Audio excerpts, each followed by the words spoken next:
دو تا چاکرای اولیه ما، یعنی چاکرای مولادهارا و سواتیستانا، چاکرای ریشه و چاکرای خاجی یا چاکرای اول و دوم، چاکراهای تاماسیک هستن.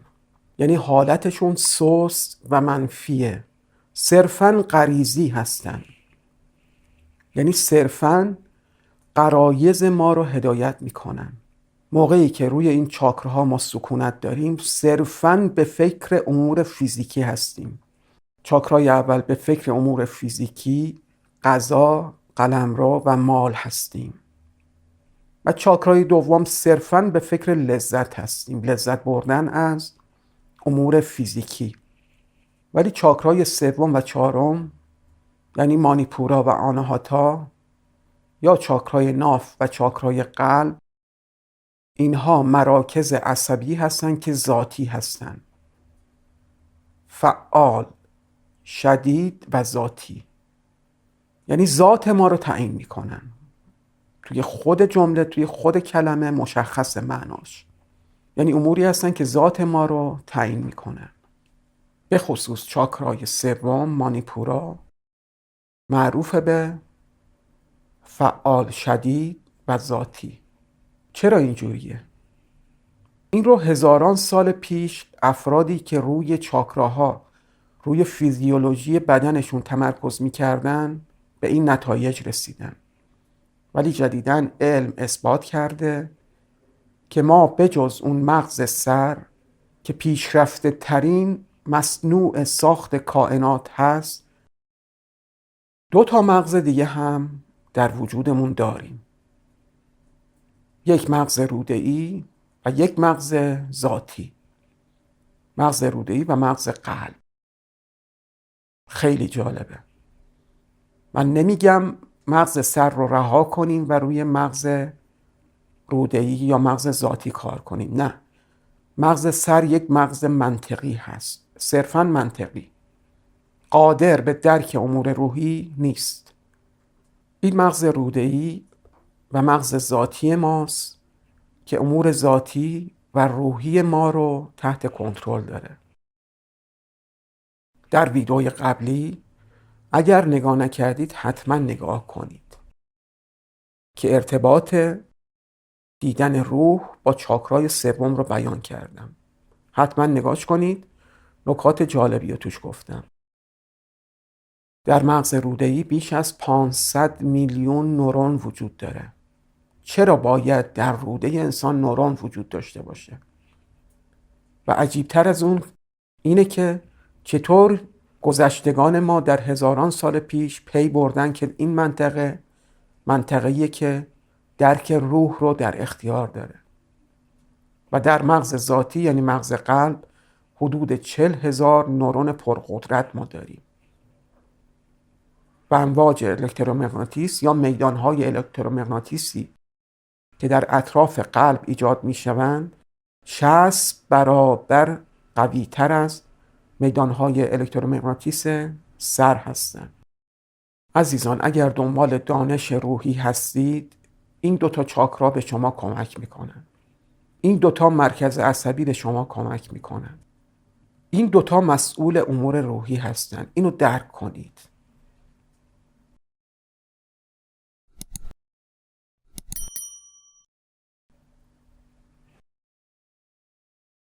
اینو به هیچ عنوان در ابتدای کار هنرجویان هیچ استادی تا حالا به شاگرداشون نگفت.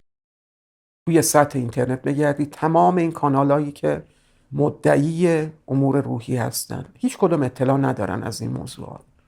من دارم بهتون میگم که بتونید از قدرت این 2 تا مرکز عصبی، این 2 تا چاکرا، در جهت اهدافی که دارید استفاده کنید.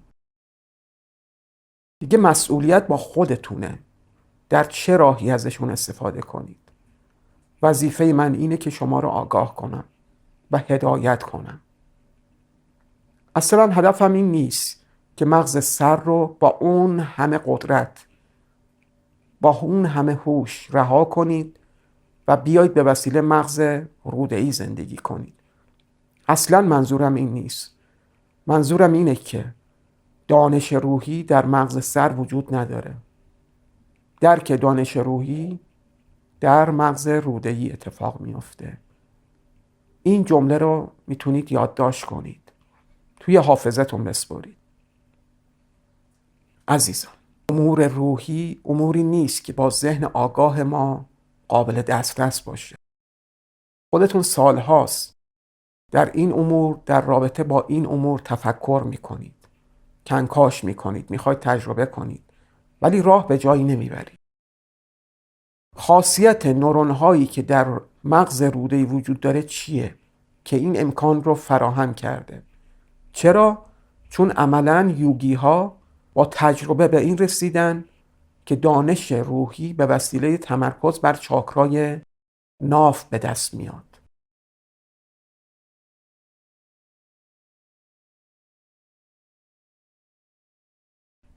حالا من میخوام برای مدتی حدود 1 ماه، هر زمانی که مناسب بود و شما رو به نتیجه رسون، روی مغز روده‌ایتون تمرکز کنید. یعنی دقیقاً همونطور که با مغز سرتون رفتار میکنید، با مغز روده‌ایتون هم رفتار کنید. به چه صورت؟ مثلا شما راجع به یک موضوعی فکر میکنید. دقیقاً امواج ذهنتون رو حس میکنید که در ذهنتون، در مغزتون داره گردش میکنه.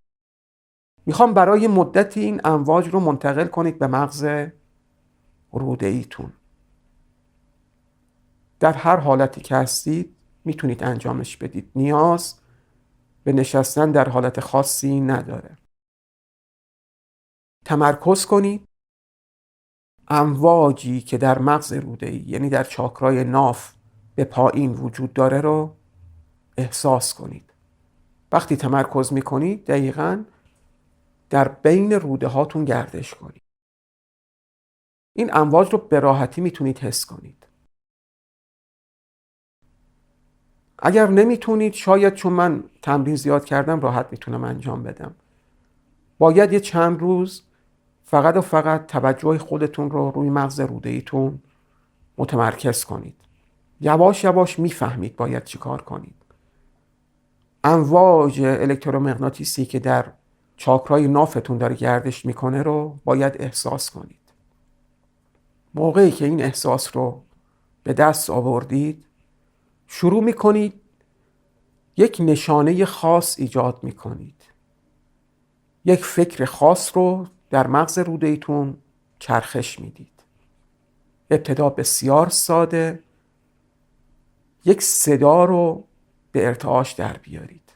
هنگامی که در حالت تمرکز قرار دارید، مثلا روی کاشرام چاکرای ناف تمرکز کنید و مثلا یک کلمه رو در اونجا به ارتعاش در بیارید. تیک تاک.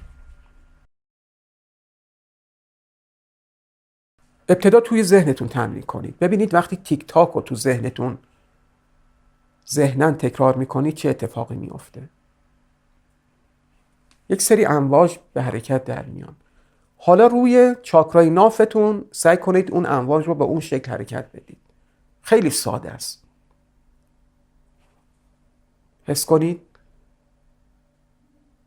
کلمه تیک تاک در چاکرای نافتون، در کاشرام یعنی قسمت جلوی بدنتون داره به ارتعاش در میاد. تیک تاک. ذهناً انقدر تکرارش کنید تا امواجش رو حس کنید. همونطور که در سر این رو حس میکنید. تیک تاک. در چاکرای نافتون هم حس کنید. موقعی که حسش کردید، بلافاصله بعد از چند بار انجام دادن، مثلا 5-6 بار تیک تاک تیک تاک تیک تاک، ذهناً با زبان و دهان چیزی رو از ادا نکنید. 5-6 بار که در کاشرام، در قسمت جلو به ارتعاش درش آوردید، برید به نقطه مقابلش در ستون فقرات، یعنی محل اصلی چاکرای ناف، و اونجا دوباره تیک تاک رو حس کنید که داره به ارتعاش در میاد. تیک تاک تیک تاک. بعد رفت و برگشت رو انجام بدید. یعنی تیک تاک در قسمت پشت، تیک تاک در قسمت جلو. این رو مرتب به ارتعاش در بیارید. این یک جریان فکره که در مغز روده ایتون داره گردش میکنه. و همین سادگی. امیدوارم که درکش کرده باشید. توضیحش زیاد پیچیده نبود، ولی حسش میشه گفت پیچیده است. باید تمرین کنید، تمرکز کنید. عزیزان، چاکرای ناف چاکرای ذاتیه. گفتم ذاتی، فعال، شدید و ارادیه. یعنی اگر بخواید چاکرای نافتون رو بیدار کنید، باید ارادی این کار رو انجام بدید. چاکرای اول دوم در اکثر افراد به صورت غیر ارادی و ناخودآگاه بیدار هست، چون مربوط به امور غریزی شماست که ناخودآگاه عادت داره اونها رو ارضا کنه. اموری که در ارتباط با قلمرو، تملک، لذت، اینها چیزیه که مرتب در طول شبانه روز داریم انجامش میدیم. ولی چاکرای ناف یک چاکرای ذاتی و ارادیه. یعنی اگر بخواید بیدارش کنید، باید به صورت ارادی و با تلاش و شدید این کار رو انجام بدید تا این چاکراتون بیدار بشه. اگر بتونید مغز روده ایتون رو فعال کنید، مطمئن باشید دانش روحی رو به دست میارید. یعنی درک میکنید که روح چی هست. تجربه میکنید روح رو. تمام تلاش شما که شما رو کشونده به این کانال این بوده که روح رو حس کنید، امواج روحی رو درک کنید. تمام اون در این چاکرا خفته است، در مغز روده‌ای خفته است. بیش از 500 میلیون نورون در روده چیکار میکنن به نظر شما؟ تمام اینها به خاطر اینه که به انسان دانش روحی رو بفهمونن. این کار با مغز سر انجام شدنی نیست. مغز سر بسیار بسیار پیشرفته است، ولی یک مغز منطقی هست. عزیزان، موضوع بسیار مهمی که وجود داره اینه: ناخودآگاه با تکراره که به تسلط میرسه.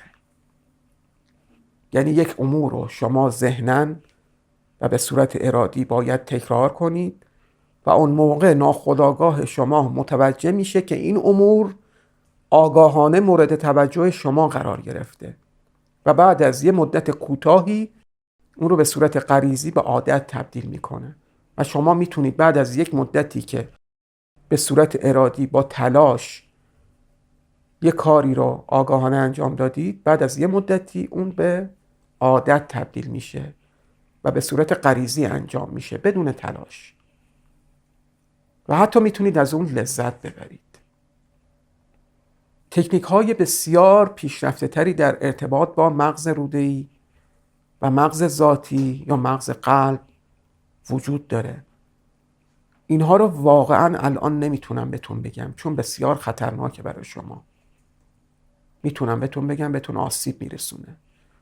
اینها رو حتما باتون در میون میذارم، ولی بعد از پایان دوره‌های مقدماتی، بعد از پایان تعادل چاکرا و بعد از اینکه تمرینات کریا یوگا رو انجام دادیم.